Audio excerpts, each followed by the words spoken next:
faire beaucoup de bien. Éternel, prépare nos cœurs encore une fois de plus à ce que nous puissions te rencontrer, afin qu'à jamais nous soyons transformés. Cher Saint-Esprit, nous te dédions chaque minute de ce culte. Fais-nous du bien pour la gloire de Jésus. Amen. Alléluia. Bonjour à tous et bienvenue à ce premier service. Si ça ne nous dérange pas de nous saluer les uns les autres, à côté, à gauche, à droite, nous voulons saluer aussi tous ceux qui nous suivent par les médias, en direct sur la radio Parole Éternelle et un peu plus en différé. Est-ce qu'on peut les saluer? Ceux qui nous suivent par la télé, nous vous aimons et vous saluons dans le nom de Jésus. Amen. Dieu est bon et il ne cesse de nous étonner et il ne cesse de nous faire du bien. Nous n'aurions pas le temps d'écouter tous les témoignages, mais nous savons que Dieu a tellement fait pendant cette semaine pour les guérisons, pour la protection, pour les naissances, pour les délivrances, pour le soutien dans les épreuves difficiles. Est-ce qu'il ne mérite pas qu'on puisse l'acclamer comme notre héros? Alléluia.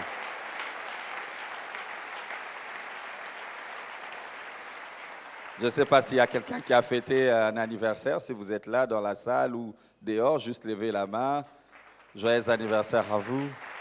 Ah, je vois des mains qui s'élèvent. Joyeux anniversaire et que Dieu vous bénisse au-delà de ce que vous demandez et pensez comme dit la Bible. Nous voulons aussi penser à toutes ces familles qui ont eu à traverser des dures épreuves et que le Seigneur puisse vraiment vous consoler, vous réconforter. La famille Kaloubi remercie le Seigneur et l'Église pour l'assistance durant ce temps d'épreuve. Vous savez, il y a notre sœur Mami Chibalundi dont on a parlé le week-end passé. On a même mis l'image, la photo. Elle était ici, elle a œuvré avec nous depuis des années. Elle était partie pour les États-Unis et de là, le Seigneur l'a reprise. Mais nous savons qu'elle est dans les bras du Seigneur. Alléluia. Le plus important pour nous, comme dit la Bible, que soit nous vivions ou nous mourions, mais que ce soit dans le Seigneur. Que le Seigneur donc continue de consoler la famille qui est restée et ceux qui sont à Kinshasa et ceux qui sont aux États-Unis, que la grâce de Dieu les trouve. Amen. Nous voulons surtout présenter les salutations de notre pasteur qui a tenu à saluer toute l'Église et continue à nous dire qu'il nous aime et qu'il est en train de prier pour nous. Si vous voulez bien recevoir ces salutations. Merci. Il sera avec nous dans quelques semaines. Je pense qu'il sera déjà de retour et il pourra louer, glorifier Dieu avec nous ensemble. Alléluia. Merci. J'aimerais qu'on puisse juste incliner nos têtes en prière un moment et que nous puissions penser à prier pour nos familles. J'ai à cœur ce matin que nous puissions prier pour nos familles. Si vous êtes en couple, vous pouvez vous tenir main dans la main. Si vous êtes en couple fiancé, vous pouvez vous tenir aussi. Mais j'aimerais que chacun de nous élève sa voix et que vous puissiez penser à votre famille. Votre famille, celle dont vous venez, la famille aussi que vous avez composée. Penser à notre famille, c'est quelque chose de salutaire. La Bible dit que si quelqu'un ne prend pas soin des siens, il a régné la foi, il est pire qu'un infidèle. J'aimerais qu'à un moment, tu puisses penser à tes frères. Oui, tes frères, tes sœurs. C'est vrai, ça fait 30, 40 ans que vous avez quitté la maison. Chacun est chez lui. Chacun vit dans sa maison. Mais est-ce que vous pouvez penser à votre famille? J'aimerais que vous ayez pensé à cette famille-là, à vos parents qui sont restés plus loin, qui vivent peut-être leur vieillesse, leurs derniers jours. Pensez à eux, un moment, juste un moment, pensez à eux. Pensez aussi à la famille que vous allez bientôt composer. Vous êtes en train de vous préparer. Des questions devant vous. Vous posez la question, Seigneur, comment ça viendra, les moyens, les ressources? N'oublie pas, Emmanuel est au milieu de nous. N'oublie pas, Emmanuel est là pour nous faire du bien. Emmanuel est là pour nous consoler. Emmanuel est avec nous. Même si nous traversons les feux, il sera là. Il nous en a donné la promesse et la garantie.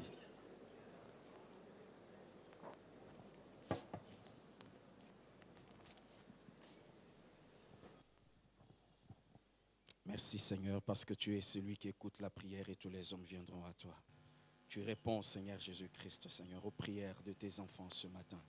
Et nous le croyons fermement dans nos cœurs. T'avons ainsi prié. Au nom de Jésus, nous disons tous Amen. Alléluia. Que le nom du Seigneur soit béni. Nous voulons louer le Seigneur, nous voulons le célébrer. Amen, amen. Alléluia. Voulez-vous louer le Seigneur avec moi ce matin et le célébrer pour tout ce qu'il fait dans nos vies? Acclamons encore Jésus ce matin. Il est celui qui soutient nos vies. Il est pour nous un fondement éternel. Y a-t-il quelqu'un qui est venu ce matin accablé des problèmes? Y a-t-il quelqu'un ce matin qui a une situation difficile? Mais j'aimerais nous présenter Jésus. Jésus qui est le fondement de nos vies. Acclamons encore Jésus ce matin. Alléluia. Jésus, tu soutiens ma vie. Tu es pour moi un fondement éternel. Merci Jésus. Merci Jésus. Alléluia. Est-ce que nous pouvons battre les mains au rythme de la musique?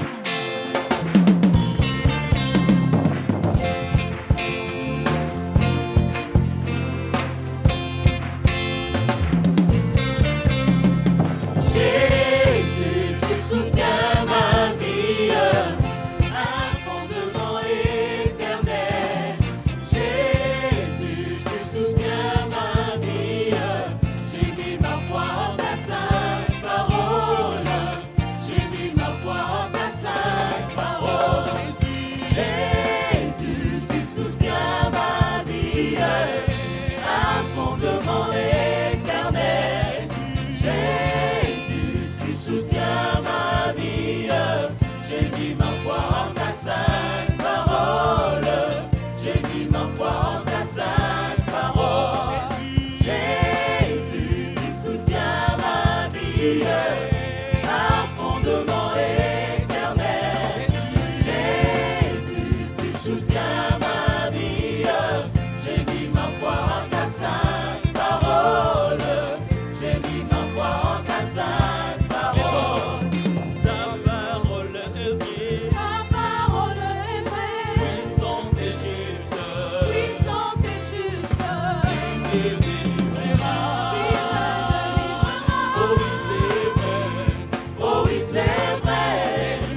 Louange et honneur, puissance et gloire reviennent à l'ancien de jour.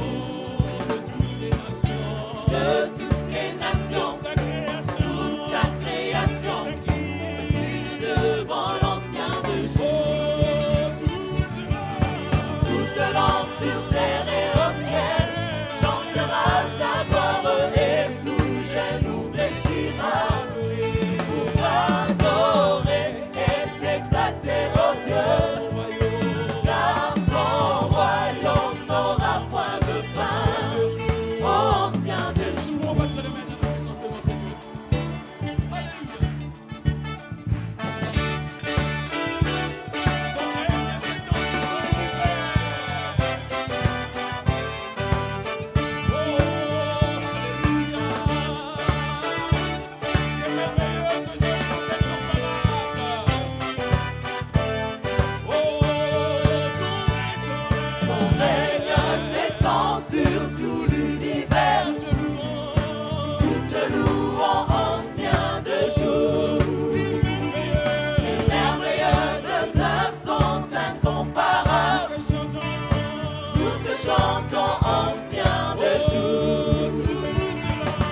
Toute langue sur terre et au ciel chantera sa gloire et tout genou fléchira pour t'adorer et t'exalter, ô Dieu. Car ton royaume n'aura point de fin, ô ancien de jour. il est digne de te célébrer, d'être adoré, ancien de jour. Ô ancien de Oh, jour. il est digne d'être acclamé, d'être célébré, ancien. Ô ancien de jour. Ancien de jour.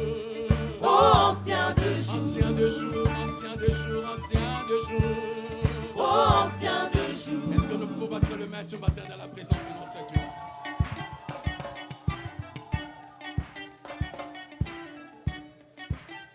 Nous sommes libres ce matin de louer le Seigneur comme le Saint-Esprit nous pousse à le faire. Alléluia. Ne regardez pas le voisin.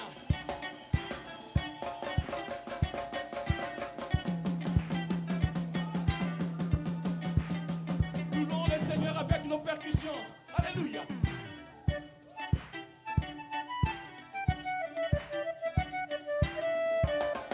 Que toute la création chante pour les rois des rois ce matin. Alléluia.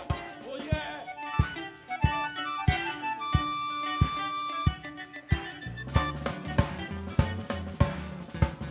Est-ce que nous pouvons pousser des cris de joie?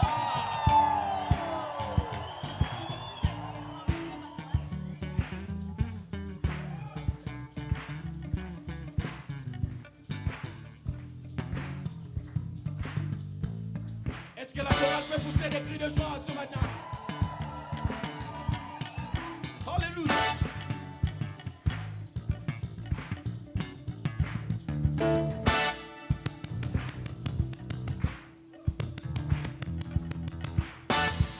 Est-ce qu'on peut pousser des cris de joie ce matin?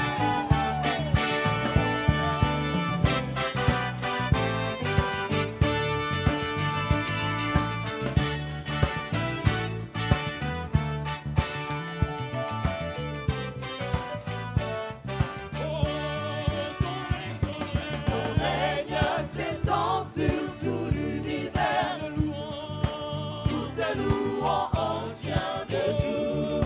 Tes Tes merveilleux. merveilleuses œuvres sont incomparables. Nous te chantons. Nous te chantons, ancien de jour. Oh, ton règne, ton règne. Ton règne s'étend sur tout Nous l'univers. te louons. Nous te louons, ancien de jour. Tes Tes merveilleux. merveilleuses œuvres sont incomparables. Nous te chantons. Nous te chantons, Encore une fois. ancien de jour. Oh, ton règne, ton Ton règne. règne s'étend sur tout l'univers. Nous te louons. Nous te louons, ancien de jour. Oh, tes Tes merveilleux. merveilleuses œuvres sont Nous incomparables. te chantons. Nous te chantons, Il ne voit. ancien de jour. Oh, ton règne, ton Ton règne règne. s'étend sur tout l'univers. Nous te louons. Nous te louons, l'ancien des jours. Oh, dis merveilleux, Merveilleuses œuvres sont incomparables. Nous te chantons ancien des jours. Alléluia. Acclamons Jésus. Il est l'ancien des jours et il est le Dieu des miracles. Alléluia, alléluia, alléluia. Il est celui qui transforma l'eau en vin. Alléluia. Nous acclamons encore Jésus. Merci Jésus. Le Dieu des miracles, l'incomparable, l'inébranlable, notre Dieu. Alléluia. Est-ce qu'on peut battre les mains? On y va.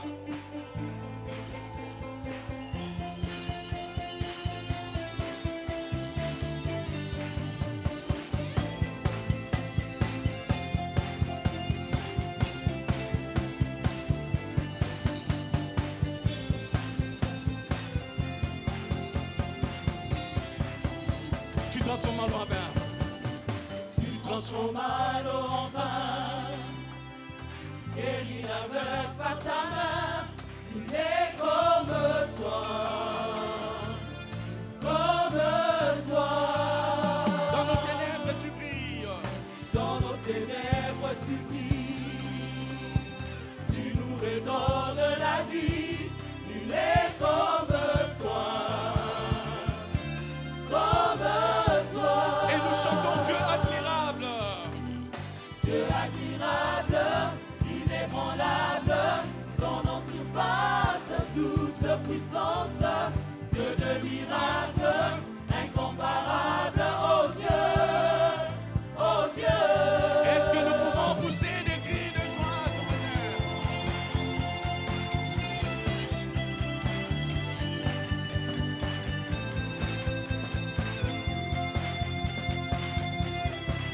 Dans nos ténèbres, tu brilles. Dans nos ténèbres, tu brilles. Tu nous redonnes la vie. Nul Et n'est comme toi, Seigneur.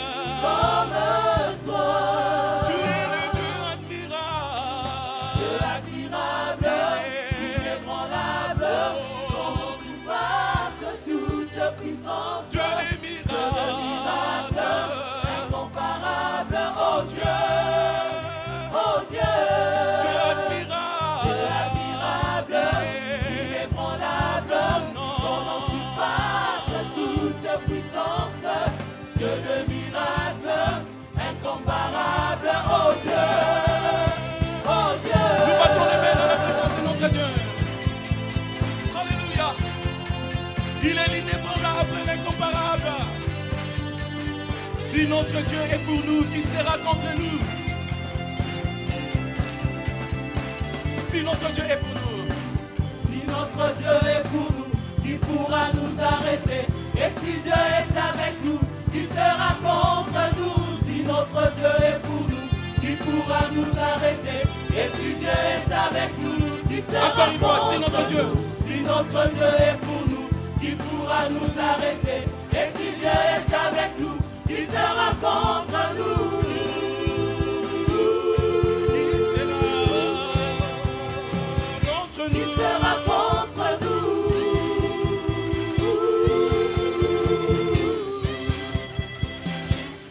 Dieu admirable.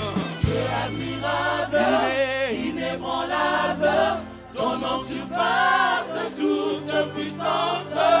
Dieu de miracles, incomparable, oh Dieu, Oh Dieu. oh Dieu. Dieu admirable.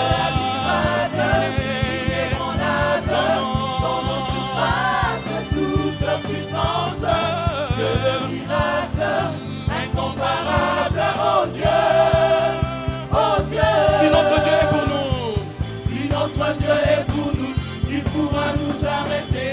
Et si Dieu est avec nous, qui sera contre nous? Si notre Dieu est pour nous, qui pourra nous arrêter?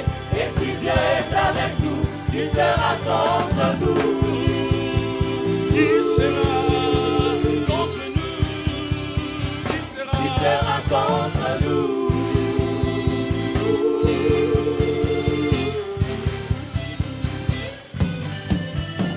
Dieu admirable. admirable, inébranlable, incomparable. Dieu admirable, inébranlable, incomparable. Il est le Dieu admirable, inébranlable, incomparable. Il est le Dieu admirable, inébranlable, incomparable. Il est ton Dieu Admirable, inébranlable, incomparable. Oh, il est le Dieu Admirable, inébranlable, incomparable. Est-ce qu'on peut le faire avec le battement de main? Il est le Dieu. Battons les mains. inébranlable, incomparable. Oh, il est ton Dieu. Admirable, inébranlable, incomparable. Il est ton Dieu. Admirable, inébranlable, Incomparable. Est-ce qu'on peut le faire sans musique? Il est ton Dieu. Battons les mains. inébranlable, Incomparable notre Dieu. Il est ton Dieu. Incomparable. Est-ce qu'on peut chanter avec l'assemblée? Il est ton Dieu. Il est l'incomparable. Il est ton Dieu. Inébranlable. Incomparable. Écoutez la chorale. Est-ce que nous pouvons le faire avec la chorale? Il est ton Dieu. Incomparable. Oui, il est ton Dieu. Inébranlable. On peut aller tous ensemble. Oh, oui, il est ton Dieu. admirable, inébranlable, incomparable. Il est mon Dieu. Admirable, inébranlable, incomparable. Il est ton Dieu. Admirable, inébranlable, incomparable.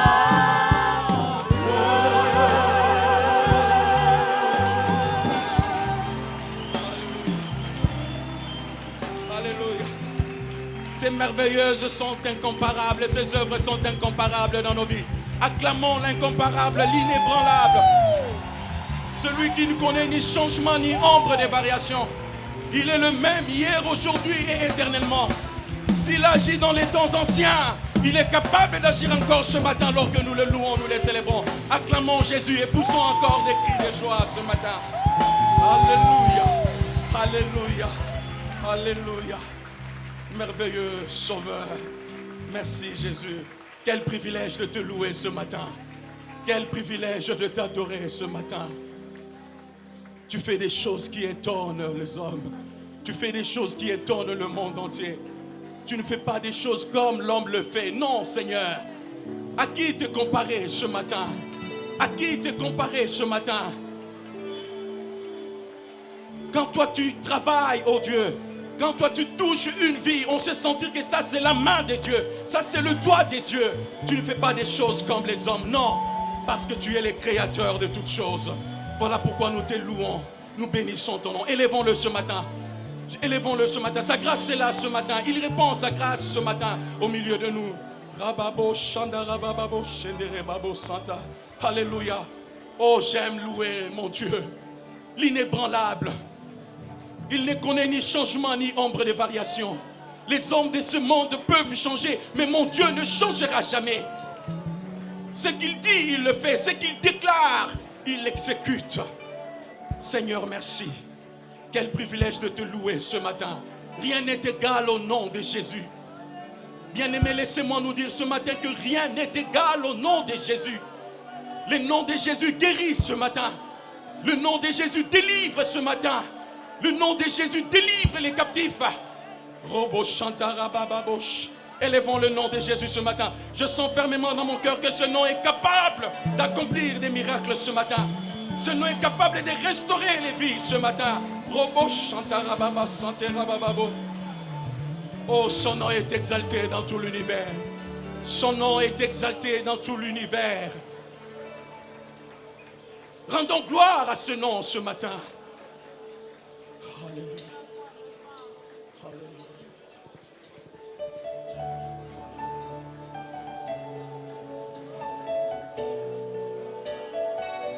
Élevons seulement le nom de Jésus ce matin. Élevons seulement le nom de Jésus ce matin.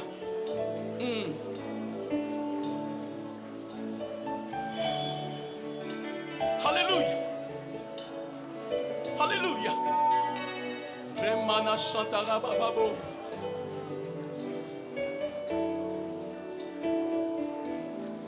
Les dames, son nom est exalté. Son nom est exalté dans tout l'univers. Son nom est élevé dans le ciel. Nous chantons avec les hommes son nom. Son nom est exalté dans tout l'univers. Son nom est élevé dans le ciel. Nous chantons tous ensemble son nom. Son nom est exalté dans tout l'univers. Et gloire. Rendez gloire et louange et honneur à son nom. Rien n'est égal. Rien n'est égal au nom de Jésus. Rien n'est égal au nom du Seigneur. Rien n'est égal. Rien n'est égal au nom de Jésus, qui est digne de gloire, Et digne. est digne de louange, est digne de puissance et Oui, d'honneur. rien n'est égal. Rien n'est égal Rien n'est égal au nom de Jésus. au nom de Jésus. Shatarabababoshe. Rien n'est égal au nom Du Seigneur. du Seigneur. Rien n'est égal. Rien n'est égal au nom de Jésus, qui est digne de gloire, est digne de louange, est digne de puissance et d'honneur. Rien n'est égal au nom de Jésus. Rien n'est égal au nom de Jésus.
Merci Jésus.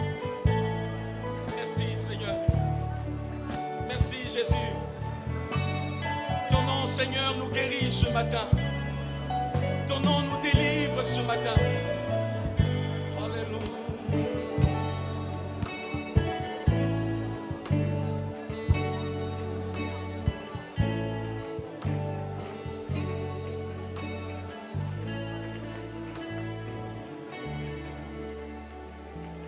Réalisez ce matin ce que ce nom est capable de faire dans nos vies ce matin. Réalisez ce matin ce que ce nom est capable d'accomplir dans nos vies ce matin. Le nom de Jésus. Le nom de Jésus libère ce matin. L'agneau de Dieu est là ce matin. Il revient ce matin. Il revient dans toute sa gloire. Le Dieu terrible, le Dieu victorieux. Alléluia. Voilà l'agneau de Dieu. Voilà l'agneau de Dieu.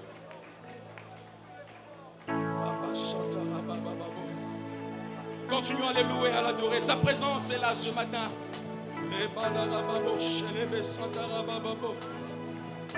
Alléluia. Alléluia. L'agneau de Dieu est là ce matin. L'agneau de Dieu est là ce matin.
Reviens pour juger et pour vaincre. Reviens pour juger.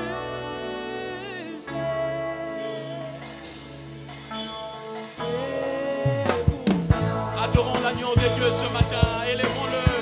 Acclamons l'agneau de Dieu ce matin. Il est là ce matin. Alléluia.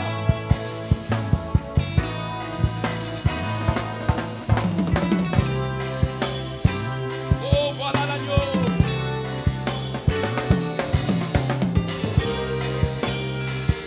Voilà l'agneau.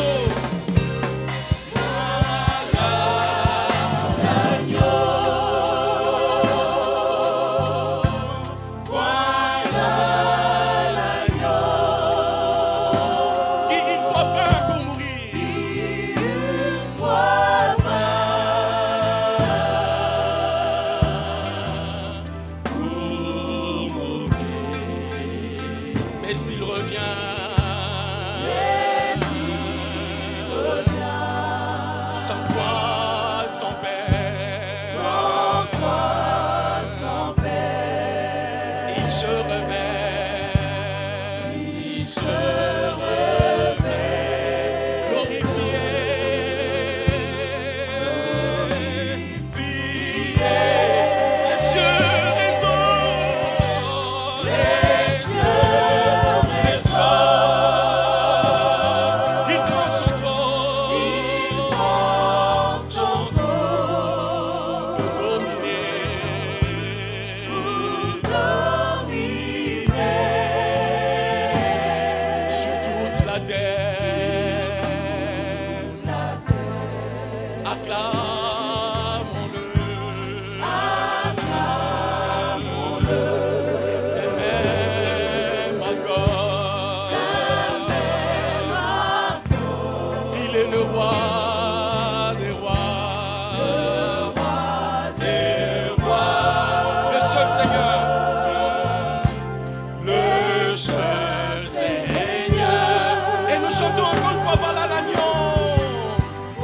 louange, la puissance et la gloire te reviennent. Tu es digne de cela, Seigneur. À cet instant, nous prions que tu prépares nos cœurs comme une terre fertile à recevoir la sémence de ta parole. Éternel, fais-nous du bien et s'il te plaît, remplis l'instrument dont tu veux te servir aujourd'hui, des paroles qui viennent de toi. Au nom de Jésus. Amen.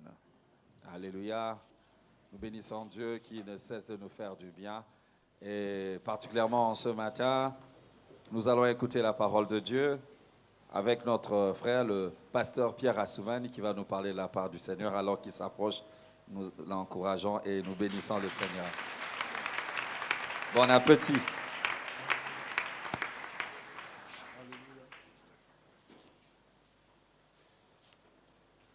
Alléluia.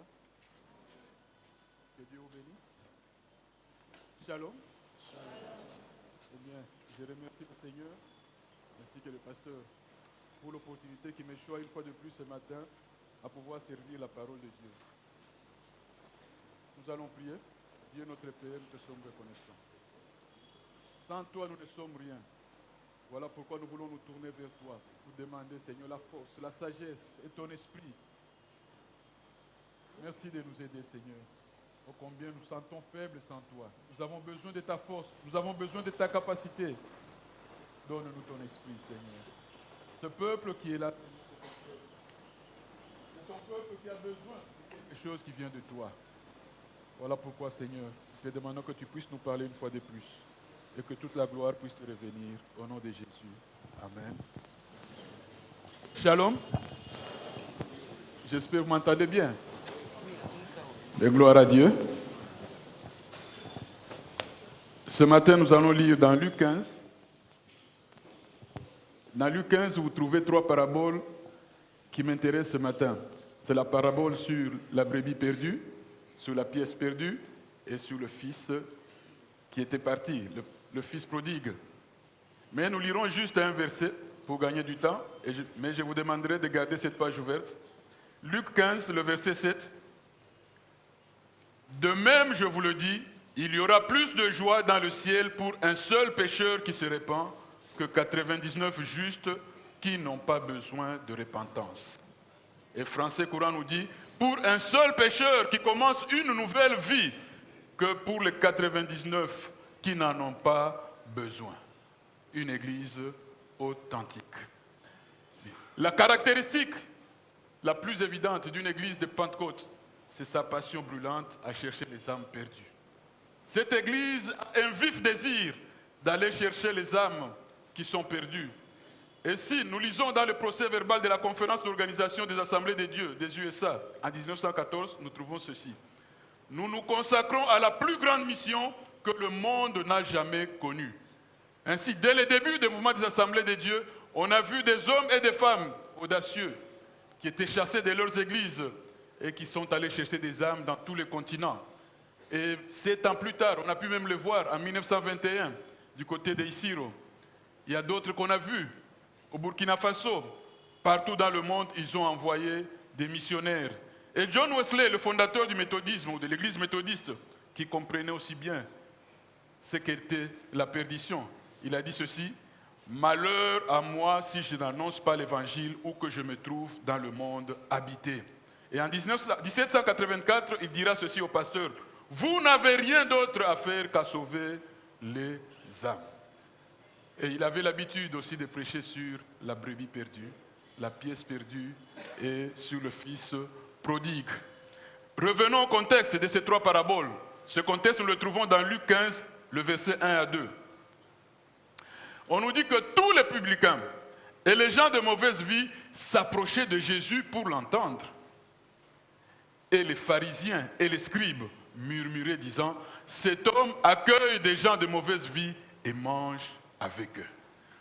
Si vous lisez la parole de Dieu, vous allez trouver toujours ce tableau. D'une part, vous avez les publicains, ces marionnettes de l'occupant, ces gens qui prenaient un peu plus qu'il n'en fallait, qui volaient le peuple. C'est du reste, c'est pour ça qu'ils avaient une mauvaise réputation auprès du peuple. Vous avez les gens de mauvaise vie, les prostituées, les pécheurs qui s'approchaient pour écouter Jésus. Bien aimés, les pécheurs veulent entendre Jésus. Les âmes perdues veulent entendre Jésus et il faut que nous leur présentions Jésus. Et qu'est-ce que Jésus fait? Jésus leur fait bon accueil et mange avec eux. Et d'autre part, vous avez les pharisiens, les scribes, les autorités religieuses, les légalistes. Ils sont très durs, mais ils sont sincères.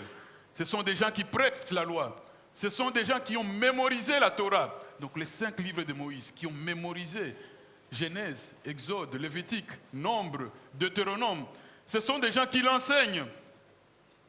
Mais ceux-ci sont mécontents. Ils sont indignés. Et nous le voyons un jour, c'était avec Luc. Et dans Luc 5, c'était avec Lévi, qui est devenu plus tard Matthieu. Il était au péage. Jésus est passé par là. Et Jésus l'a invité. La Bible nous dit, Lévi laissa tout et lui fit un grand festin. Chaque mot a sa valeur. Lévi laissa tout. C'est un publicain. Il a tout laissé et il a suivi Jésus. Et il va organiser un grand festin en faveur de Jésus. Mais lorsque les pharisiens vont venir, ils vont dire à Jésus, pourquoi mangez-vous et buvez-vous avec les publicains et les gens de mauvaise vie? Comme s'il avait des comptes à leur rendre. Et dans Luc 7, c'est avec Simon le pharisien. Et on nous dit qu'une femme pécheresse, l'ayant su, elle alla acheter un vase d'albâtre d'un grand prix. Bien-aimés, les pécheurs veulent entendre Jésus. Ils veulent voir Jésus.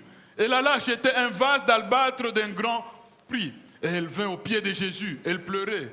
Et on nous dit, Simon le pharisien, voyant cela, il dit, si cet homme était prophète, il connaîtrait qui et de quelle espèce. Parce que les pécheurs, c'était aussi une classe. Qui et de quelle espèce est la femme qui le touche? Il connaîtrait que c'est une pécheresse. Mais Jésus loua le geste de cette femme et pardonna tous ses péchés. Que dire de Zachée dans Luc 19, qui était un homme riche, chef des publicains, DG de la DGI.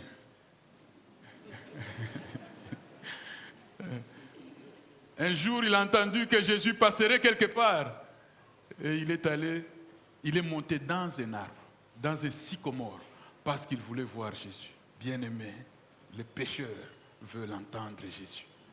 Et lorsque Jésus est arrivé là, il a vu Zachée, il lui a dit, descends, parce qu'aujourd'hui, je vais demeurer avec toi dans ta maison.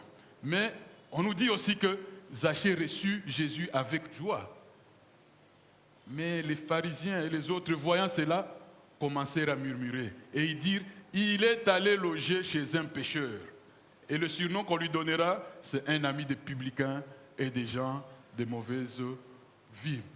Et avec l'incident qu'il y aura dans Luc 15, Jésus va leur dire à peu près ceci, laissez-moi vous dire quelques histoires à propos de ce que Dieu pense des pécheurs.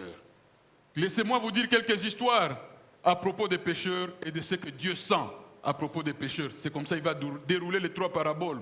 Et dans ces 3 paraboles, nous trouvons des leçons importantes. C'est vrai, c'était des leçons importantes pour les disciples de Jésus à l'époque, mais ce sont aussi des leçons importantes pour l'Église aujourd'hui. Et la première leçon que nous trouvons là, c'est la valeur importante de l'âme perdue. Jésus connaissait la valeur importante d'une âme. Et c'est comme ça qu'il va s'adresser aux réalités de la culture de cette époque. Je ne dis pas qu'il se soumet à la culture, mais il va lancer un défi à cette culture. Bien souvent, nous avons tendance à nous plier à la culture au lieu de la réformer. Et Jésus va comparer le pécheur à une brebis perdue, un animal sans défense. Il y a un parallèle que je trouvais dans Matthieu 18, du verset 12 au verset 14. Jésus dit ceci, « Qu'en pensez-vous? J'attends votre réponse. Supposons qu'un homme possède 100 moutons et que l'un d'eux s'égare. Ne va-t-il pas laisser les 99 autres sur la colline pour partir à la recherche de celui qui s'est égaré? » Qu'est-ce que vous répondez? Jésus lui-même va répondre, « Je vous l'affirme. S'il le retrouve, il ressent plus de joie pour ce mouton que pour les 99 qui ne se sont pas égarés. De même, votre Père qui est dans les cieux ne veut pas qu'un seul se perde. » Tous nous savons que 99 valent plus que 1. Quelle mathématique, quelle manière de calculer pour Jésus. Mais pour comprendre ce que Jésus est en train de dire là, Rappelons-nous, dans 1 Samuel 17, c'est David qui disait, quand un lion ou un ours venait en enlever une du troupeau, je courais après lui, je le frappais et j'arrachais la brebis de sa gueule. Au point de mettre sa vie en péril, c'est que cette brebis devait avoir une valeur aux yeux de David. Ainsi, chaque âme a une valeur aux yeux de Jésus. L'âme perdue a une valeur aux yeux de Jésus. Je me demande si le lion ou l'ours prenait un caméléon ou le lièvre, pensez-vous que David allait le pourchasser? Non.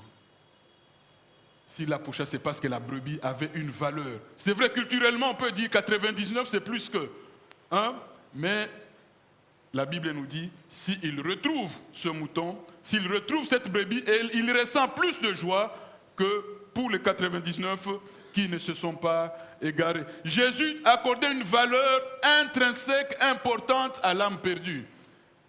Il va donner une deuxième parabole. C'est avec la dame qui avait 10 pièces. C'était sa richesse, c'était son économie. Probablement, c'était lorsque son mari viendrait à mourir, ce serait toute son économie.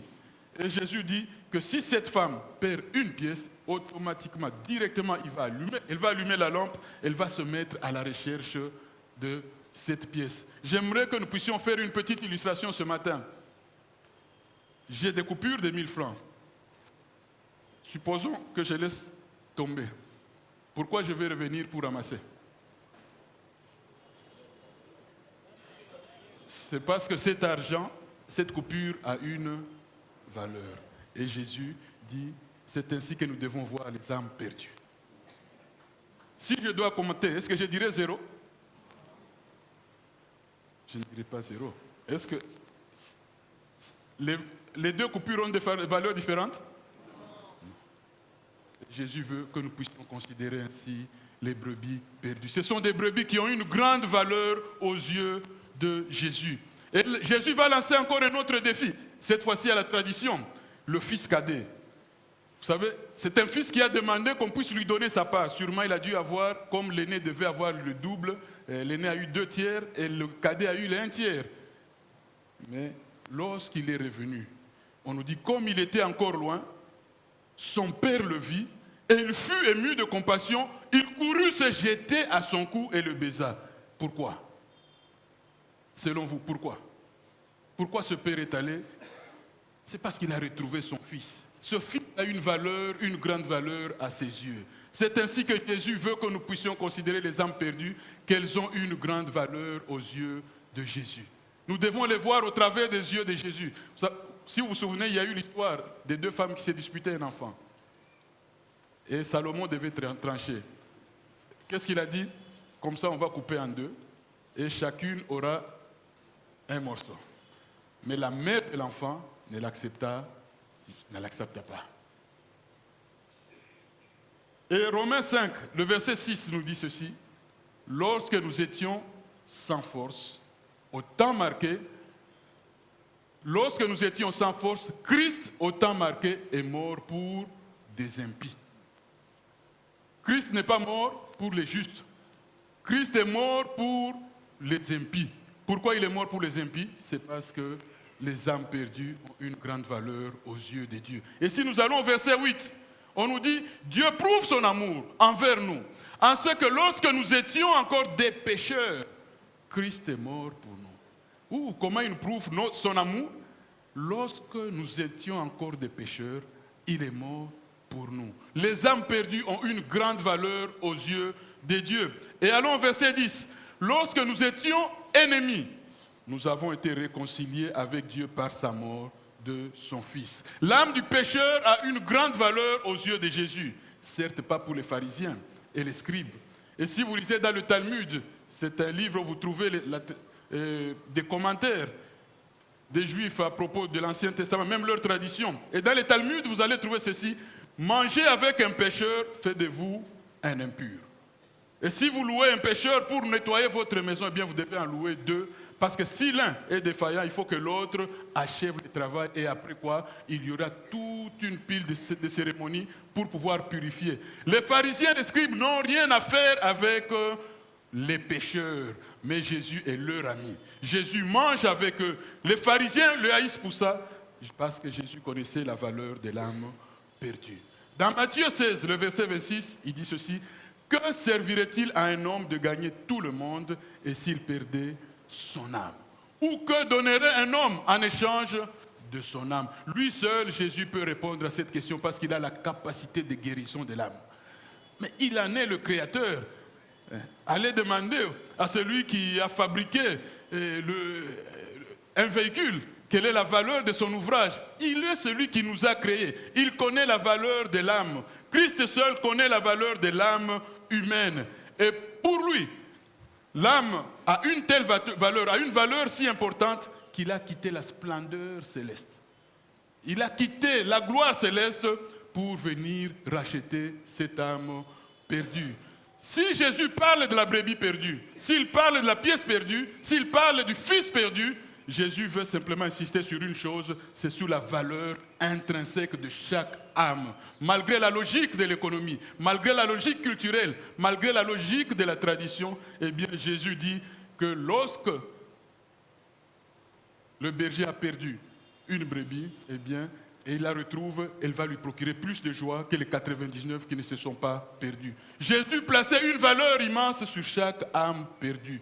Et nous devons commencer par comprendre cela. Une église authentique connaît la valeur de l'âme perdue. Elle connaît la valeur de l'âme, même de l'ivrogne, même du fou.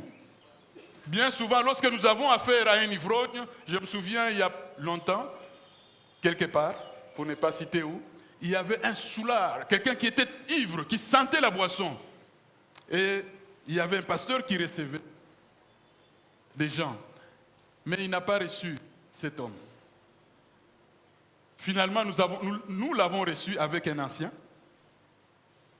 On a parlé avec cet homme. Je vous assure, quelques années plus tard, cet homme a dû retrouver son épouse, s'est marié. Ça a été régularisé, je pense, ici. Et cet homme est venu au Seigneur. L'âme perdue a une grande valeur aux yeux de Jésus. Combien allez-vous payer pour qu'une âme puisse entendre la parole de Dieu? Si Jésus connaissait la valeur de l'âme, c'est pour cela qu'il a versé son sang. Et si vous connaissez la valeur d'une âme, vous allez payer le prix pour que cette âme puisse connaître Jésus. Vous allez payer un prix pour que cette âme puisse entendre la parole de Dieu. On nous raconte l'histoire d'un homme qui se disait athée et qui ne voyait pas pour qu'est-ce qu'il ratait s'il restait athée. Alors il va proposer quelque chose de bizarre. Et cette chose bizarre, c'est que pour aller à l'église, il faut qu'on lui donne $10 par heure. Et on nous dit qu'un ancien pasteur a gagné cette offre. Et avec 504, il a pu gagner cet homme à entendre la parole de Dieu. Mais Jésus a payé plus que $504. Il a payé sa propre vie, il a donné sa propre vie, il a donné son propre sang. Et si nous considérons le sacrifice de Jésus, tout sacrifice que nous pouvons faire pour conduire les autres à Christ, eh bien, ces sacrifices valent la peine. Les disciples de Jésus ont compris cela et ils ont payé le prix pour ceux qui n'avaient pas l'occasion d'entendre l'évangile. Si vous connaissez la valeur de votre âme, il y a un prix que vous payerez. Il y a des choses, des pseudo-avantages que vous n'accepterez plus jamais. Si vous connaissez le prix d'une âme, si vous connaissez le prix de votre Père qui ne connaît pas, la valeur de l'âme de votre Père qui ne connaît pas le Seigneur, vous allez payer un prix pour que votre papa connaisse le Seigneur. Si vous connaissez la valeur de l'âme, eh bien vous ferez tout pour que les gens puissent entendre l'évangile. La deuxième leçon que nous trouvons dans ces paraboles, notre tâche prioritaire consiste à aller vers les perdus. Verset 4. S'il a 100 brebis, qu'il en perde une, ne laisse les 99 autres dans le désert pour aller après celle qui est perdue, jusqu'à ce qu'il la retrouve.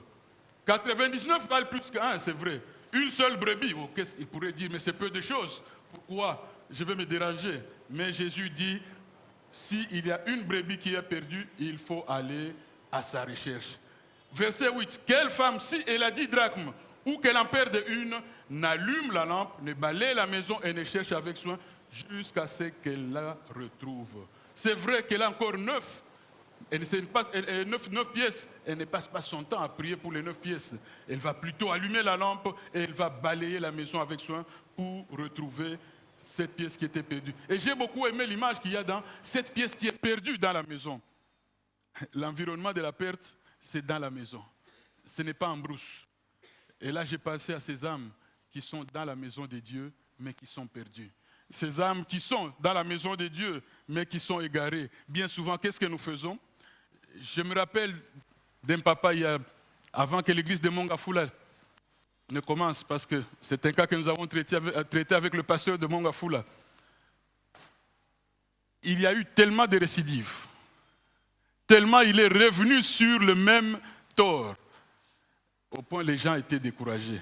Mais le Seigneur m'a quand même donné la force de pouvoir suivre ces cas. Et je me souviens même d'un responsable qui me dira, lorsque je te vois avec lui, j'ai pitié de toi. Et je lui ai répondu à l'époque, c'est une âme.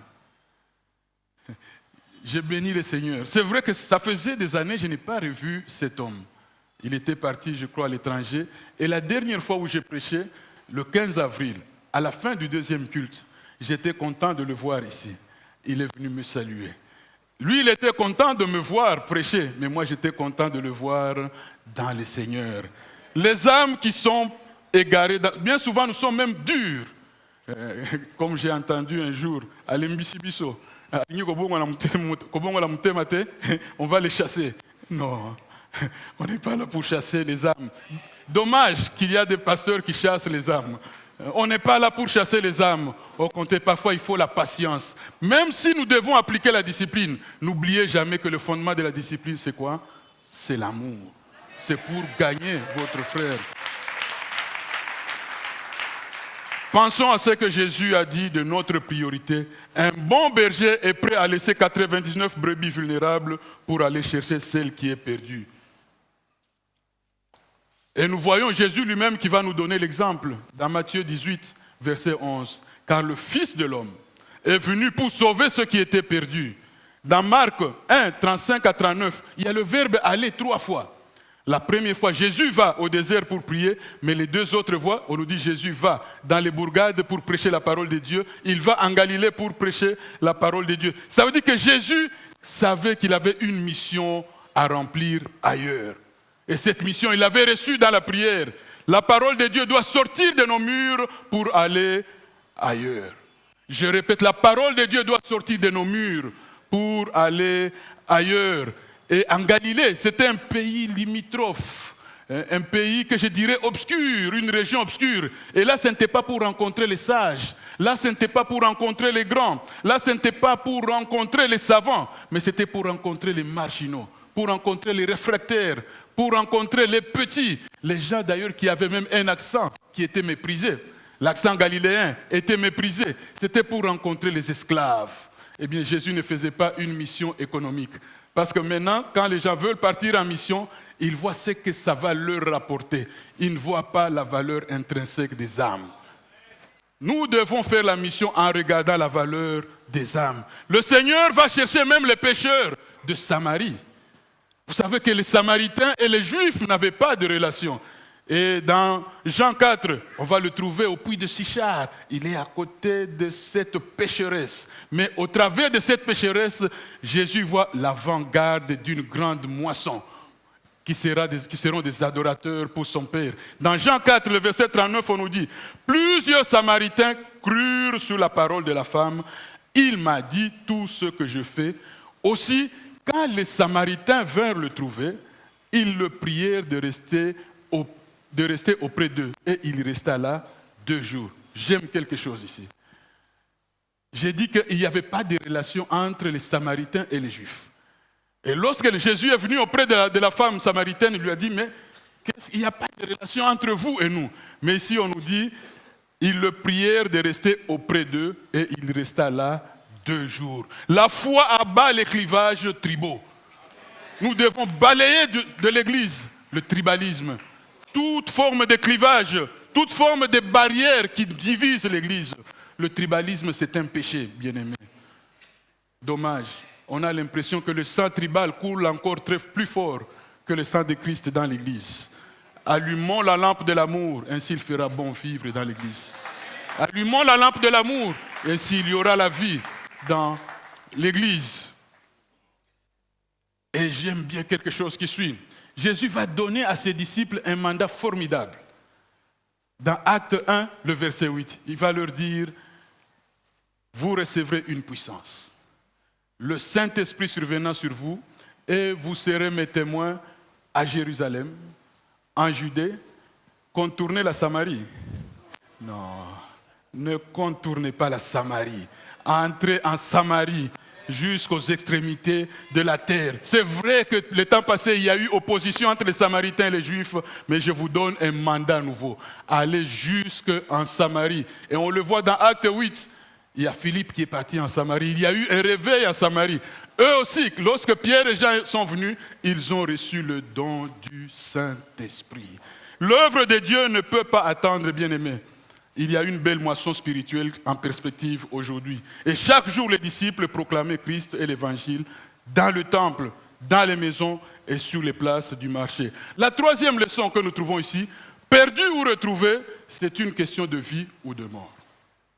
Perdu ou retrouvé, c'est une question de vie ou de mort. Luc 15, le verset 34 et 24. Il y a aussi, vous trouvez aussi dans le verset 32, mais ça vous lirez après. Dans le verset 24, « Car mon fils, que voici, était mort et il est revenu à la vie. Il était perdu et il est retrouvé. » Jésus rejoint ici l'état de la perdition à la mort et l'état du salut à la vie. Le fils éloigné de la maison du Père est mort. Et si vous lisez dans le verset 15 au verset 16, on nous dit « Il alla au service d'un des habitants du pays, qu'il envoya dans ses champs garder les pourceaux. Il aurait voulu manger des carouges que mangeaient les pourceaux, mais personne ne lui en donnait. » Manger la nourriture des porcs, c'est quelle photo? C'est la photo d'une personne qui est très loin de Dieu. Littéralement, je dirais mort. La brebis est exposée à une mort certaine si elle n'est pas ramenée. L'urgence de notre priorité n'est pas une chose de peu d'importance.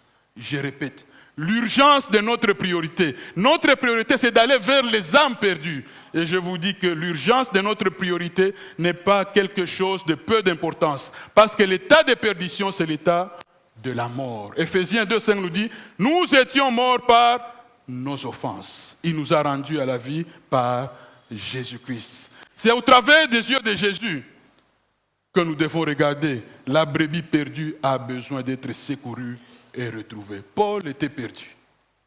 Paul était perdu et Jésus, dans Acte 9, l'a secouru. Et Paul dira ceci, tout ce qui était pour moi des gains, je les ai considérés comme de la boue à cause de l'excellence, à cause de la supériorité de la connaissance de Christ. Et j'aime bien quelque chose dans Acte 16. Je crois que nous l'avons lu la fois dernière. Paul va avoir une vision. Et la vision du Macédonien. Le Macédonien va lui dire quelque chose. Passe en Macédoine, secours-nous. Les âmes ont besoin d'être secourues. Pierre a secouru Corneille. Alors qu'il était à Joppé, il a secouru Corneille à Césarée. Nous voyons Philippe qui est allé dans le désert et il a secouru l'eunuque éthiopien.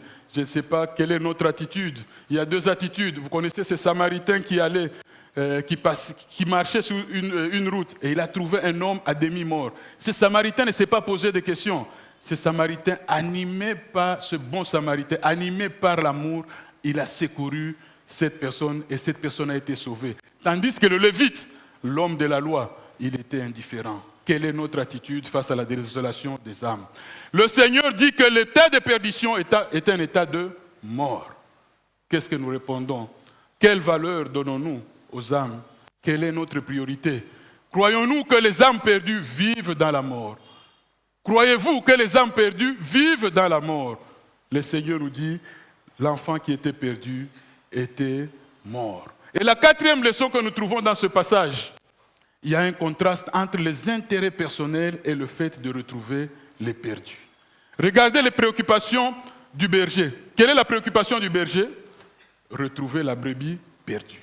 Quelle est la préoccupation de la dame? Retrouver la pièce perdue. Quelle est la préoccupation du père? Retrouver le fils qui est parti. Et quelle est la préoccupation de Jésus? Retrouver les âmes perdues. Mais si nous considérons les attitudes du fils aîné, nous pouvons voir comment nos intérêts personnels nous occupent. Et nous allons voir quelque chose. Le fils aîné était dans les champs. Il travaillait dur, il labourait, il s'aimait, il moissonnait, il s'occupait du bétail. Et à son retour, lorsqu'il revient, il entend la musique. Il pose la bête. Qu'est-ce qui se passe? On lui dit que c'est ton frère qui est parti et qui est revenu. Et qu'est-ce que la Bible nous dit? Au verset 28, il se mit en colère et ne voulut pas entrer. Alors son père sortit et le pria d'entrer. Et voici ce qu'il va dire au verset 29. Il y a tant d'années que je travaille pour toi comme esclave. Il a un langage dur. Ça veut dire qu'il y a tant d'années que je suis ton esclave. Jamais je n'ai désobéi à tes commandements, propres et justes. Jamais je n'ai désobéi à tes commandements. Mais lui qui dit ceci, il vient de refuser de participer à la fête. Non, c'est lui qui est maintenant dehors, c'est lui qui est maintenant perdu. Et c'est pour ça que quelqu'un a dit que c'est la parabole des fils perdus. Ce fils gâche sa joie en refusant l'invitation de son père. Et il continue. Et jamais tu ne m'as donné un chevreau pour que je fasse la fête avec mes amis. Ça veut dire que c'était par intérêt personnel. Il n'était pas animé par l'amour. Et ici, j'ai pensé à ceux qui pensent ou qui disent « Je veux que Dieu me donne ce qui est à moi comme mérite ». Est-ce que je mérite de me prêcher ce matin? Mon frère, tu mérites de modérer ce matin? Vous méritez d'être à la chorale? Non. Nous ne méritons rien. Mais quand ton fils, qu'il est dur, hein? Quand ton fils que voici, Mutunayo, quand ton fils que voici est arrivé, lui qui a dévoré ton bien avec les prostituées, pour lui tu as abattu le veau engraissé. Il n'est pas seulement jaloux, mais il juge son père d'injuste. Il est en colère, il sent ses intérêts menacés. Lui, il a déjà eu sa part. Tout ce qui est resté, c'est à moi. En revenant à la maison, pour lui, il sent ses intérêts menacés. Et vous avez comme l'impression, papa, je vais te tuer de mes propres mains. C'est ce que les pharisiens et les scribes feront plus tard en crucifiant Jésus de leurs propres mains. Je fais beaucoup pour Dieu, je suis fidèle, j'ai servi Dieu. Mais regarde celui-ci, à peine une semaine, à peine deux mois, et chante déjà la chorale. Il y a une leçon là-bas. Le même amour qui a porté les enfants d'Israël hors de l'Égypte, c'est le même amour qui t'a porté il y a 50 ans, il y a 20 ans, il y a 10 ans. C'est le même amour qui a porté la nouvelle personne il y a une semaine. Et c'est le même amour qui veut porter celui qui veut venir à Jésus ce matin. Et il ne s'arrête pas. Il trouve même absurde ce que son père est en train de faire. Bizarre. Tu lui donnes même une robe, signe de la position, signe de la dignité. Tu lui donnes même un anneau, symbole d'autorité. Vous savez que au temps d'Abraham, même de Jésus, on donnait un anneau à un enfant, à un fils, et sur l'anneau, il y avait le nom de la famille. Sur l'anneau, il y avait les symboles de la famille. C'était une reconnaissance. Ça lui donnait accès encore aux richesses de la maison. Des souliers, symbole de la liberté. Et tu tues même le veau gras. Et tu mets même la musique pour lui. Et là, il trouve que le papa est extravagant. Mais c'est la grâce de Dieu. Et dans la parabole de la brebis perdue, nous voyons lorsque le berger retrouve la brebis perdue, qu'est-ce qu'il fait? Il prend la brebis, il la met où? Sur ses épaules. Cette brebis perdue a encore des droits dans la bergerie. L'âme perdue a encore des droits dans la maison du Père. Il est important que nous puissions le savoir. Au verset 31 jusqu'au verset 32, c'est son père qui répond, mon enfant, pas mon esclave. Lui dit le père, tu es toujours avec moi et tout ce que j'ai est à toi. Ça veut dire quoi? Tu es avec moi, tu vis dans la richesse et tu as accès à toute la richesse. Tu n'as pas compris que Dieu t'a toujours béni. Tu n'as pas compris que Dieu a toujours pris soin de toi. Mais il fallait bien s'égayer et se réjouir parce que ton frère que voici était mort et il est revenu à la vie. Parce qu'il était perdu et qu'il est retrouvé. Si tu n'es pas dans l'amour de Dieu, tu seras jaloux de voir le Père donner de bonnes choses aux pécheurs qui reviennent. Soyons dans l'amour de Dieu. Le Père te dit ce matin, tout ce que j'ai est à toi. Eux aussi, ils ont accès à la richesse. Eux aussi, ils peuvent recevoir ce matin le don du Saint-Esprit. Alléluia. Ne soyez pas jaloux. Dans la maison du Père, mais il n'avait pas le cœur du Père. Le fils aîné était dans la maison du Père, mais il n'avait pas le cœur de son fils et de son père. Le fils aîné avait des intérêts différents de ceux de son père. C'est le drame de l'Église aujourd'hui. Une Église authentique partage les intérêts de Dieu. Aujourd'hui, il y a un drame dans l'Église. Les gens sont préoccupés par leurs intérêts personnels. Ils sont préoccupés par leur positionnement personnel, par leur enrichissement personnel, par leur gloire personnelle, par les biens matériels.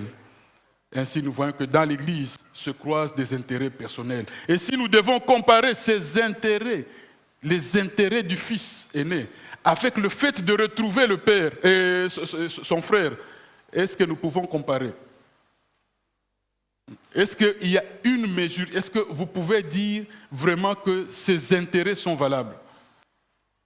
Ces intérêts pour moi sont superficiels. Le cœur du Père, c'est qu'aucun de ses petits ne se perde. Comprendre le cœur du Père. Un professeur nous a dit, si on devait donner un titre à la parabole du Fils prodigue, on parlerait de l'amour du Père, de sa compassion. C'est ce qu'il nous a manifesté. Romains 2,4 nous dit, les richesses de sa bonté, les richesses de sa patience et les richesses de sa longanimité, nous ne devons pas les mépriser, sachant que c'est la bonté de Dieu qui nous pousse à la repentance. Et ce matin, j'aimerais te dire à toi, pécheur, la bonté de Dieu n'est pas là pour excuser ton péché. La bonté de Dieu n'est pas là pour dire qu'il accepte que tu continues, mais la bonté de Dieu est là pour que tu puisses changer. La bonté de Dieu est là pour que tu puisses te repentir, tu puisses renoncer au péché et que tu puisses tourner vers Dieu. Toi qui es resté dans la maison, la volonté du Père ce matin est que tu puisses aussi participer à la moisson. Dieu nous aime non à cause de nos mérites. Tous, Dieu nous a trouvés. Chacun de nous, Dieu nous a trouvés. Nous étions perdus et il nous a manifesté cette même compassion.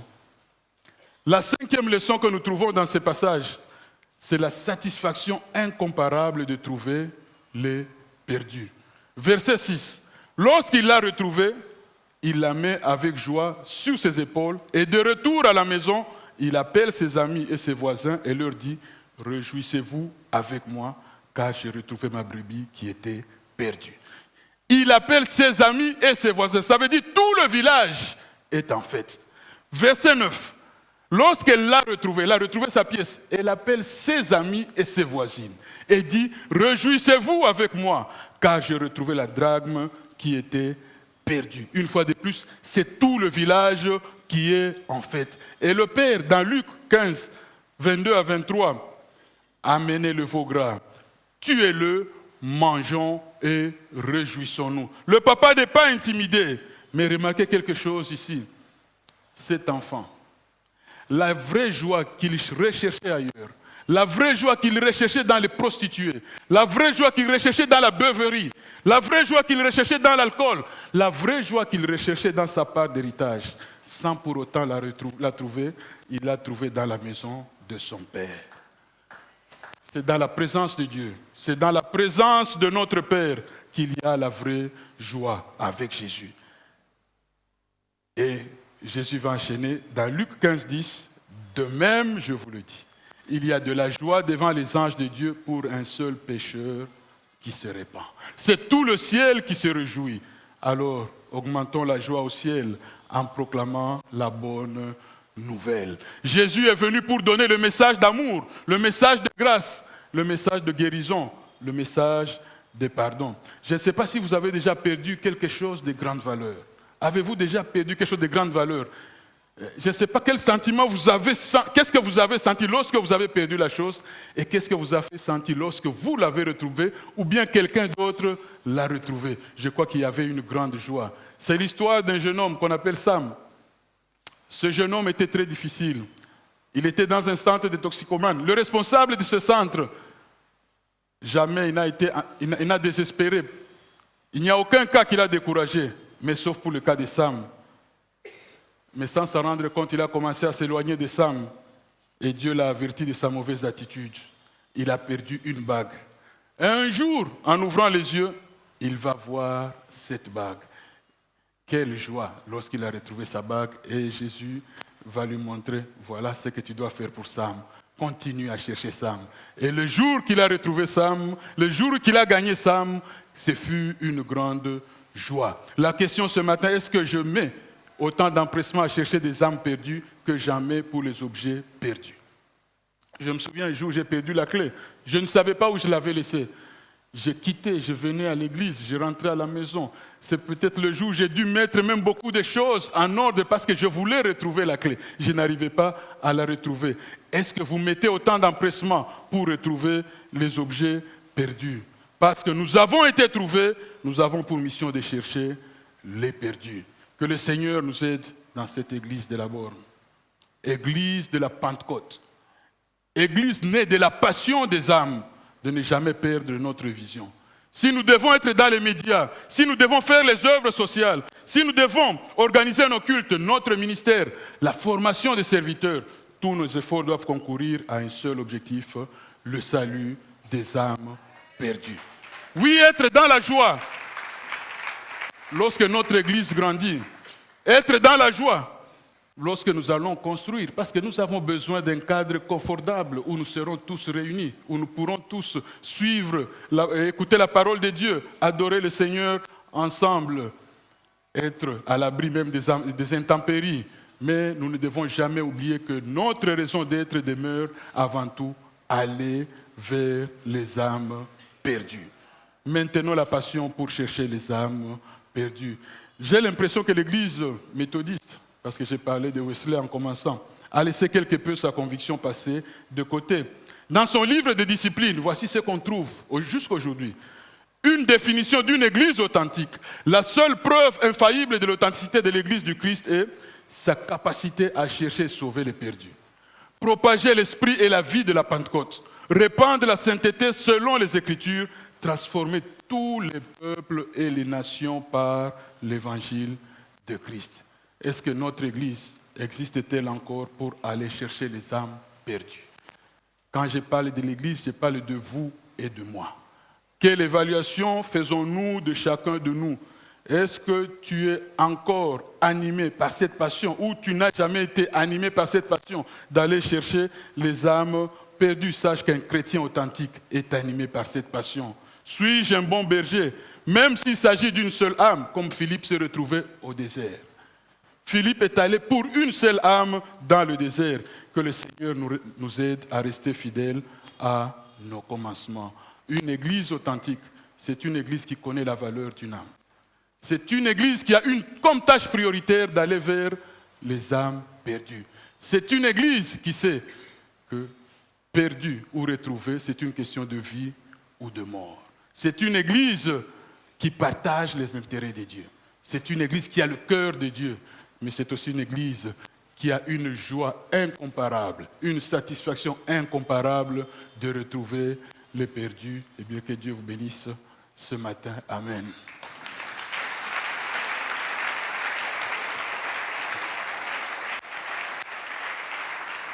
Je suis heureux car Jésus m'a sauvé. Dans son amour, il m'a tout pardonné. Voilà pourquoi je me mets à chanter. Je suis heureux car Jésus m'a sauvé. Je suis heureux car Jésus m'a sauvé. Dans son amour, il m'a tout pardonné.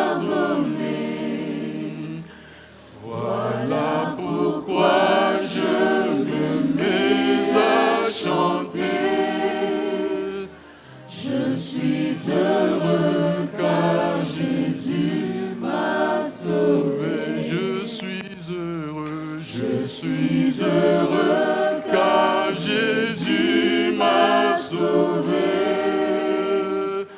Dans son amour, il m'a tout pardonné. Voilà pourquoi je me mets à chanter. Je suis heureux car Jésus m'a sauvé. Oui, si vous êtes heureux parce que Jésus vous a sauvé, quelle part vous donnez à la recherche des âmes? Est-ce que ce matin ne voulez-vous pas vous décider à vous engager, à aller chercher les âmes perdues? Parce que vous savez que ces âmes perdues ont une grande valeur aux yeux du Seigneur. Et le Seigneur veut que vous le compreniez. Que l'état de perdition, c'est l'état de la mort. Et ce matin, tu as compris que notre tâche prioritaire, c'est d'aller vers les âmes perdues. Tu veux partager ce matin le cœur de Dieu. Tu veux partager ce matin la joie de Dieu. Si tu veux prendre un engagement par rapport à la mission, par rapport à cette tâche, eh bien, lève-toi ce matin. Nous allons prier ensemble. Et je vais demander à Papa Roger de venir prier pour nous.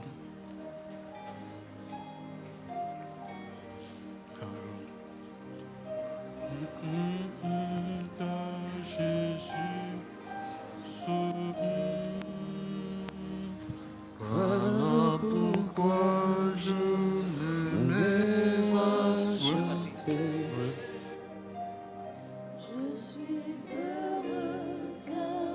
Aujourd'hui encore, Jésus sauve. Vous êtes là ce matin. Vous voulez donner votre cœur à Jésus, comme l'a dit le pasteur. J'aimerais insister parce que je le ressens dans mon cœur. Vous savez que vous ne marchez pas avec Dieu. Vous savez que vous n'avez jamais donné votre cœur à Jésus-Christ. Alors que nous voulons prier, s'il vous plaît, pendant que nos yeux sont fermés, je vous en prie de vous tenir debout, s'il vous plaît. Nous voulons prier ensemble pour que vous donniez votre cœur à Jésus et que vous aussi vous entriez dans cette bergerie, que vous deveniez membre de ce troupeau de Dieu. Merci pour ceux qui sont debout. Nous voulons prier. Seigneur Jésus, nous te prions pour notre frère, notre sœur qui se lève aujourd'hui. Pardonne son péché. Tu as dit dans ta parole, venez à moi, vous tous qui êtes fatigués et chargés, et je vous donnerai du repos. Seigneur, je prie que tu lui donnes le repos dont il a besoin. Repos pour son âme, repos pour sa vie, repos pour l'éternité. Pardonne la mauvaise vie, pardonne le passé, pardonne la manière dont mon frère, ma sœur s'est conduit, et donne-lui de commencer une histoire nouvelle avec toi. Au nom de Jésus. Amen. J'aimerais nous demander de nous lever, nous tous, en tant qu'Église, parce que nous avons besoin d'être une Église qui gagne les âmes. Je pense que le Seigneur est en train de nous parler d'une manière particulière et en train d'insister pour l'évangélisation, pour que nous puissions nous lever en tant qu'Église de la Borne, de ne pas oublier que nous sommes une Église missionnaire, mais aussi pour que chaque personne, chaque individualité soit forte. Une équipe forte est composée des hommes et des femmes forts. Nous voulons être des hommes forts, passionnés pour les âmes. J'aimerais que vous puissiez prier pour vous alors que nous sommes debout. Priez pour vous-même. Votre vie en tant qu'évangélisateur, en tant qu'évangélisatrice, en tant que celui qui annonce la bonne nouvelle. Ça ne te demande pas d'avoir fait la théologie. Ça ne te demande pas une licence en théologie. Ça te demande juste d'être celui qui a reçu Jésus. Parce que tu l'as rencontré, tu peux parler de lui. Dire ce qu'il a fait pour toi. Alors que nous sommes en train de prier, j'aimerais que tu puisses demander à Dieu, Seigneur, donne-moi la capacité de partager ta parole. Si vous avez souvent la timidité, dites-lui, Seigneur, je suis souvent timide. J'ai souvent honte de m'exprimer. Je ne sais pas par où je vais commencer. La Bible dit que ne vous inquiétez pas quand vous parleriez. Les mots vous seront donnés. Dites au Seigneur, Seigneur, donne-moi les mots qu'il faut. Donne-moi les exemples qu'il faut. J'aimerais enfin nous demander de nous focaliser sur une personne, 2 personnes. Je ne sais pas, vous êtes dans la même maison, dans le même bureau. Que vous puissiez vous focaliser, vous donner un objectif. Seigneur, j'aimerais partager la parole à telle personne. J'aimerais que nous puissions faire des prières ciblées en cet avant-midi.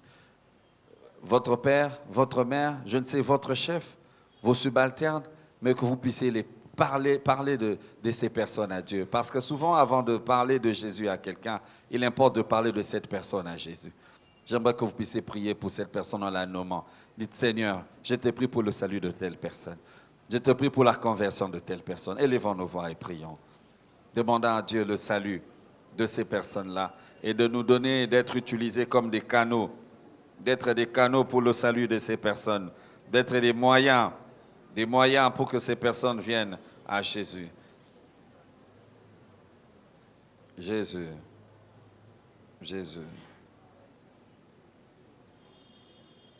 Donne-nous ta grâce. Donne-nous ta grâce. Donne-nous ta grâce.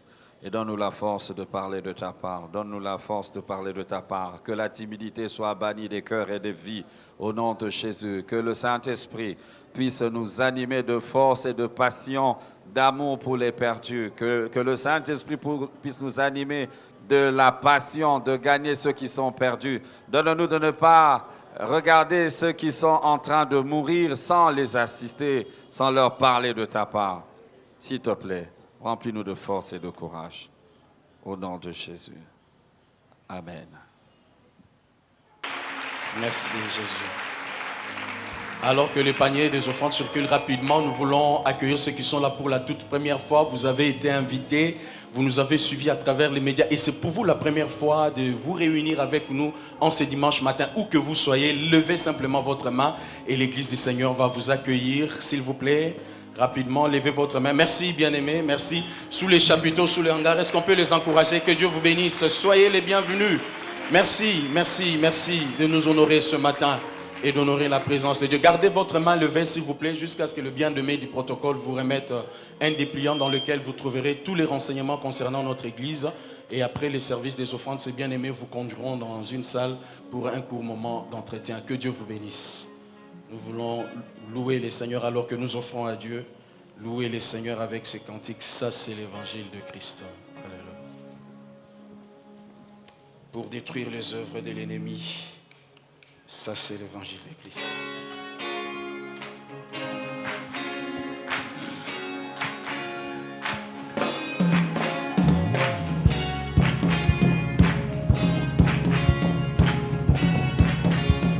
Pour détruire les œuvres de l'ennemi et les ténèbres par la lumière. Pour sauver les hommes de la loi du péché. Les hommes de la loi du péché. Ça c'est l'évangile. Proclamer la bonne nouvelle aux pauvres. Proclamer la bonne nouvelle aux pauvres et donner la vie au cœur brisé. Dire à ceux qui pleurent qu'un fils nous est. Ça c'est l'évangile. Et à Dieu soit la gloire. Et à Dieu soit la gloire. Et à Dieu soit la gloire. Ça c'est l'évangile. Et à Dieu soit la gloire. Et à Dieu soit la gloire. Et à Dieu soit la gloire. Ça c'est l'évangile. racheter un peuple qui lui appartient. Racheter un peuple qui lui appartient. Sorti de toutes les nations du monde. Lavé par le sang, versé par l'amour. Ça c'est pour ressusciter et pour vaincre la mort. Pour ressusciter et pour vaincre la mort. Il vient dans la nuit pour régner là-haut avec son église. Ça c'est l'évangile. Et à Dieu soit la gloire. Et à Dieu soit la gloire. Et à Dieu soit la gloire. ça c'est l'évangile. Et à Dieu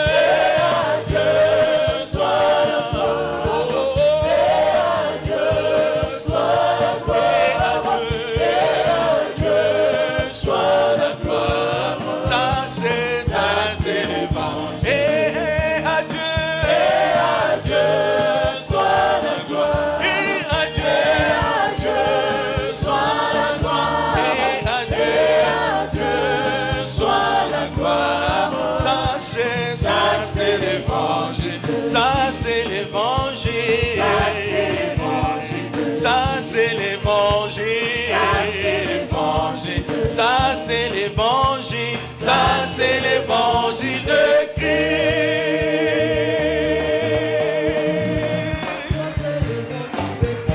Alléluia. Gloire à Jésus. Ça, c'est l'évangile de Christ.